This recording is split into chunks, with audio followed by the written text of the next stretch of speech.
আসসালামু আলাইকুম। সকালের নাস্তা অথবা বাচ্চার টিফিনের জন্য মাত্র 10 মিনিটেই কিভাবে ঝটপট কয়েকটি মিনি পরোটা বানিয়ে নিতে পারবেন সেই রেসিপিটা আজ শেয়ার করছি। আর এই পরোটার সাথে বাড়তি কোনো কিছুরই প্রয়োজন হয় না, এমনিতেই বাচ্চারা অনেক বেশি পছন্দ করবে।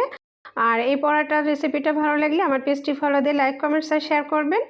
পরোটা তৈরি করার জন্য আমি এখানে 1 কাপ ময়দা নিয়েছি, আর নিয়েছি 2 টেবিল চামচ তেল, আর নিচ্ছি সামান্য পরিমাণ লবণ।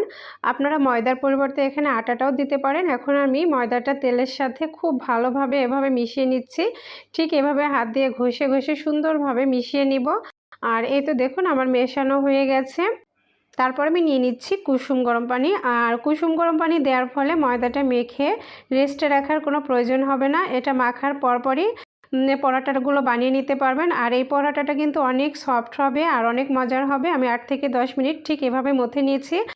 পরোটার ডোটা যত বেশি মথা হবে ঠিক ততটাই কিন্তু পরোটাটা পারফেক্ট হবে আর অনেক বেশি সফট হবে। তো সুন্দরভাবে আমি এটা মথে নিয়ে তারপরে যে পরোটার লেচি কেটে নিব। আর পরোটার লেচি কাটার জন্য আমি এভাবে লম্বা করে তারপর ছুরি দিয়ে কেটে নিচ্ছি, যেন 4টা পরোটা একদম পারফেক্ট সাইজের হয়। এই যে গোল গোল করে কেটে নিয়েছি। এটা অনেক টেস্টি একটি পরোটা। আর এই পরোটা খাইতে কোনো ডিম, সবজি, ডাল কোনো কিছুরই প্রয়োজন হবে না। বাচ্চারা এমনিতেই খুব মজা করে খেয়ে নেবে। আর এই তো দেখুন আমি রুটির মতো পাতলা করে বেলে নিচ্ছি আর একটা গোল রুটি তৈরি করে নিব। এই যে দেখুন ঠিক এভাবে রুটিটা আমি বানিয়ে নিচ্ছি। খুবই সফট একটা রুটি হয়েছে। এই যে দেখুন পাতলাটা ঠিক এমন নিতে হবে, খুব বেশি পাতলার প্রয়োজন নেই। আর এর উপরে আমি দিয়ে দিচ্ছি কিছুটা ময়দা আর দিব এখানে চিনি। আমি এখানে 1 টিস্পুন চিনি দিয়েছি আর 1 টিস্পুন গুঁড়া দুধ দিচ্ছি। আর যেহেতু এটা বাচ্চাদের জন্য তৈরি করছি, এটা কিন্তু অনেক টেস্টি। দুধ চিনি দিয়ে তৈরি করলে অনেক বেশি মজার হয়। আর এই পরোটাটা বাচ্চারা এমনি খায়, এতে অন্য কোনো কিছুরই প্রয়োজন হয় না। দুধ চিনির কম্বিনেশনে অসম্ভব মজার হয় এই পরোটাটা। আমি আমার বাচ্চাকে প্রায় বানিয়ে দিই, আমার বাচ্চা অনেক বেশি পছন্দ করে। আপনিও আপনার বাচ্চার টিফিনের জন্য অথবা সকালের নাস্তার জন্য কিন্তু এটা বানিয়ে দিতে পারেন, দেখবেন আপনার বাচ্চা অনেক বেশি পছন্দ করবে আর খুব মজা করে খেয়ে নেবে।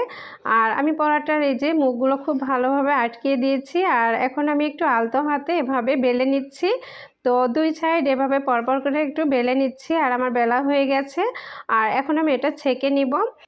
পরোটাগুলো আমি এখন যে ফ্রাই প্যানে ছেঁকে নিচ্ছি। আপনি এটা চাইলে আপনার রুটি ছাঁকা তাওয়াতেও এই পরোটাগুলো ছেঁকে নিতে পারেন, তাতেও কিন্তু পরোটাটা একদম ফুলকো হবে, অনেক মজার হবে। আর আমি 20 থেকে 30 সেকেন্ডের মতো সময় নিয়ে পরোটাগুলো ভেজে নিয়েছি, বেশ উল্টে পাল্টে নিয়েছি। তারপর আমি এর ভিতরে অল্প পরিমাণ তেল দিয়ে দিচ্ছি। আর তেল দিয়ে ভেজে নিলে দেখুন অসম্ভব সুন্দরভাবে পরোটাটা ফুলে উঠছে। আর পরোটা যখন এভাবে ফুলে ওঠে তখন তো অনেক বেশি ভালো লাগবে। আর পরোটা যদি না ফোলে খাইতে ভালো লাগবে না, আর এটা নরমও হয় না। আর খুব সুন্দরভাবে দেখুন ফুলে উঠেছে। আর এটা খাইতে কিন্তু অসম্ভব মজার হবে। ভিতরে অনেকগুলো লেয়ার হবে, যতটা ফুলবে পরোটা ঠিক ততটাই মজার হবে। আমার পরোটাগুলো ভাজা হয়ে গেছে, এখন আমি পরিবেশনের জন্য তুলে নিয়েছি। দেখুন ফুলকো ফুলকো 4টা পরোটা হয়েছে মাত্র 1 কাপ ময়দায়। আপনি এভাবে ঝটপট বানিয়ে নিতে পারেন, এটা কিন্তু অসম্ভব মজার। দেখুন খুবই সফট একটা পরোটা। আশা করছি আমার আজকের এই পরোটার রেসিপিটা আপনাদের ভালো লেগেছে। আর রেসিপিটা ভালো লাগলে আমার পেজটি ফলো দিয়ে লাইক, কমেন্ট, শেয়ার করবেন। সবাই ভালো থাকবেন, সুস্থ থাকবেন। আজকের মতো এখানেই বিদায় নিচ্ছি। আল্লাহ হাফেজ।